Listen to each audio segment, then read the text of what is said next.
Keintiman dengan Roh Kudus adalah hubungan yang terus-menerus harus kita jaga. Pertanyaannya, bagaimana kita menjaga keintiman dengan Roh Kudus itu?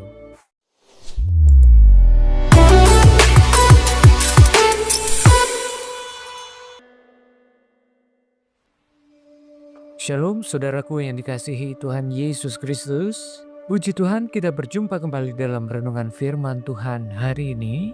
Doa saya saudara semua dalam keadaan yang sehat, penuh sukacita dan penuh dengan damai sejahtera Allah. Hari ini kita akan merenungkan firman Tuhan yang terambil di dalam kitab Injil Yohanes 14, ayat yang ke-15 sampai yang ke-18. Demikian bunyi firman Tuhan. Jikalau kamu mengasihi aku, kamu akan menuruti segala perintahku. Aku akan minta kepada Bapa dan Ia akan memberikan kepadamu seorang penolong yang lain, supaya Ia menyertai kamu selama-lamanya, yaitu Roh kebenaran. Dunia tidak dapat menerima Dia, sebab dunia tidak melihat Dia dan tidak mengenal Dia. Tetapi kamu mengenal Dia, sebab Ia menyertai kamu dan akan diam di dalam kamu. Aku tidak akan meninggalkan kamu sebagai yatim piatu. Aku datang kembali kepadamu. Saudara yang dikasihi Tuhan, seringkali kita jarang memikirkan tentang nafas kita. Padahal tanpa nafas, tanpa bernafas, kita tidak akan bisa hidup 1 menit pun. Demikianlah Roh Kudus, saudaraku. Kita tidak bisa hidup tanpa Roh Kudus yang tinggal di dalam kita.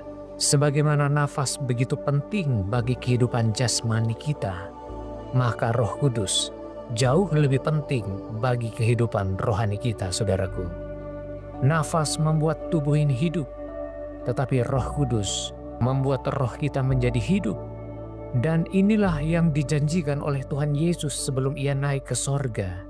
Dalam kitab Injil Yohanes pasal yang ke-14, Tuhan Yesus berkata bahwa Ia tidak akan meninggalkan kita sebagai yatim piatu. Ia akan mengutus penolong yang lain, yaitu Roh Kudus, untuk menyertai kita selama-lamanya. Artinya kehadiran Roh Kudus adalah realitas ilahi yang terus-menerus tinggal di dalam setiap orang percaya. Jika tanpa nafas tubuh menjadi mati, maka tanpa keintiman dengan Roh Kudus, kehidupan rohani kita akan menjadi kering, lemah, dan kehilangan arah, saudaraku. Karena itu hari ini kita akan belajar bukan hanya tentang siapa Roh Kudus itu, tetapi bagaimana kita hidup intim dengan Roh Kudus setiap hari. Saudaraku yang dikasihi Tuhan, pernahkah kita sungguh-sungguh menyadari bahwa tubuh kita adalah bait suci Roh Kudus? Firman Tuhan di dalam 1 Korintus 6 ayat yang ke-19 berkata bahwa kita adalah tempat kediaman Allah. Itulah sebabnya hidup kita bukan lagi milik kita sendiri, saudaraku. Pikiran kita, perkataan kita, keputusan-keputusan hidup kita, semuanya seharusnya memancarkan kesadaran bahwa ada pribadi yang kudus yang tinggal di dalam diri kita.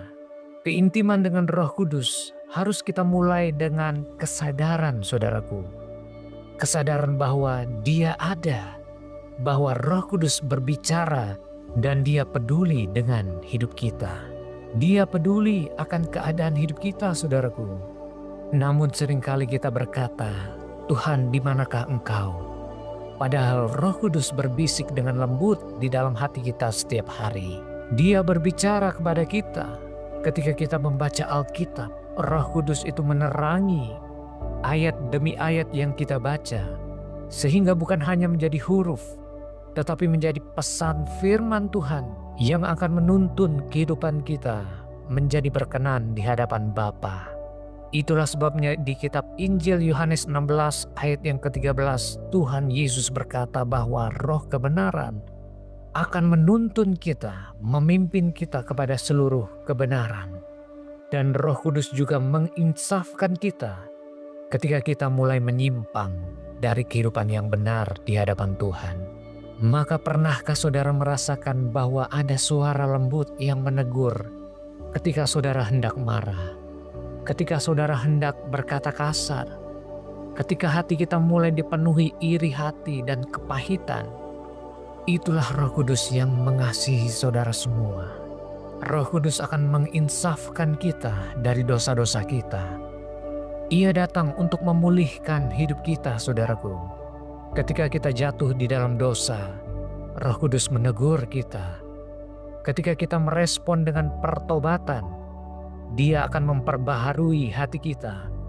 Dan ketika kita bertobat dengan sungguh-sungguh di hadapan-Nya, Dia memulihkan relasi kita dengan Bapa kita di sorga. Saudaraku, keintiman bukan soal emosi sesaat. Keintiman dengan Roh Kudus adalah hubungan yang terus-menerus harus kita jaga. Pertanyaannya, bagaimana kita menjaga keintiman dengan Roh Kudus itu? Yang pertama, berbicaralah dengan Roh Kudus setiap hari, saudaraku. Libatkan Roh Kudus dalam keputusan-keputusan kecil dalam hidup kita, sampai kepada keputusan-keputusan yang terbesar di dalam hidup kita. Yang kedua, taatilah Roh Kudus yang memimpin kita, sekalipun itu tidak nyaman, saudaraku. Oleh sebab itu Tuhan Yesus berkata, "Jika kamu mengasihi Aku, kamu akan menuruti perintahku." Oleh sebab itu, saudaraku, ketaatan kita kepada Roh Kudus adalah bahasa cinta kita kepada Tuhan Yesus. Sebab ketika kita intim dengan Roh Kudus, ada buah yang nyata. Kita akan menjadi lebih peka terhadap suara Tuhan, lebih lemah lembut, dan berani memilih hidup benar di hadapan Tuhan. Di tengah dunia yang penuh dengan ketakutan, Roh Kudus memberikan kita damai sejahtera-Nya, saudaraku. Di tengah tekanan hidup yang begitu berat, Roh Kudus memberikan kita kekuatan yang baru.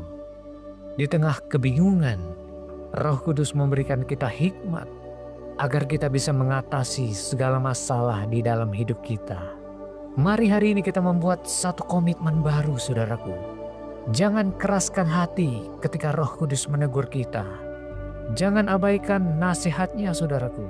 Hari ini saya mau ajak saudara untuk berkata di dalam hatimu, "Roh Kudus, pimpinlah aku, bentuklah aku dan ubahkanlah aku. Mulai hari ini, aku mau hidup intim denganmu."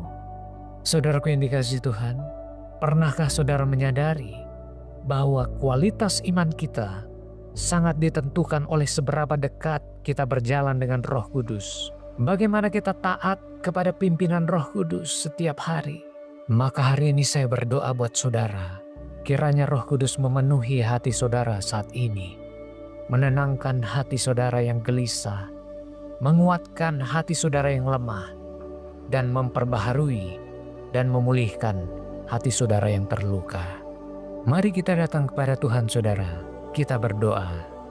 Bapa di sorga, Bapa yang kami kasihi di dalam nama Tuhan Yesus Kristus. Kami bersyukur untuk kasih-Mu yang begitu besar atas hidup kami, Bapa. Terima kasih karena Engkau tidak membiarkan kami berjalan sendirian. Engkau telah mengaruniakan kami Roh Kudus untuk menyertai, menuntun dan tinggal di dalam kami selama-lamanya. Terima kasih Bapa, terima kasih. Lembutkanlah hati kami ya Roh Kudus, supaya kami tidak mengeraskan diri kami ketika Engkau menegur dan menginsafkan kami akan dosa. Tolong kami ya Roh Kudus untuk hidup di dalam kesadaran bahwa tubuh kami adalah bait-Mu. Ajarilah kami menjaga pikiran kami, perkataan kami, dan setiap langkah hidup kami, supaya semuanya memuliakan nama Tuhan Yesus Kristus. Roh Kudus, pimpin kami kepada seluruh kebenaran-Mu. Berikan kami kepekaan rohani untuk mengenali suara-Mu ya Roh Kudus. Berikan kami keberanian untuk taat, sekalipun itu tidak mudah. Ketika kami lemah, kuatkan kami ya Roh Kudus. Ketika kami bimbang, arahkan kami. Ketika kami jatuh, pulihkan kami ya Roh Kudus. Hari ini kami rindu untuk hidup intim dengan-Mu. Bukan hanya untuk hari ini dan sesaat saja, tetapi setiap detik, setiap waktu, bahkan sampai selama-lamanya. Kami bawa hidup kami untuk selalu intim dengan-Mu ya Roh Kudus. Terima kasih Bapa. Di dalam nama Tuhan Yesus Kristus, kami berdoa dan mengucap syukur kepada-Mu. Amin. Puji Tuhan saudaraku, saya percaya saudara semakin dikuatkan, semakin diteguhkan oleh firman Tuhan hari ini.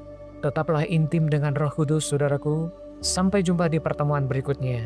Selamat beraktivitas dan Tuhan Yesus memberkati kita semua.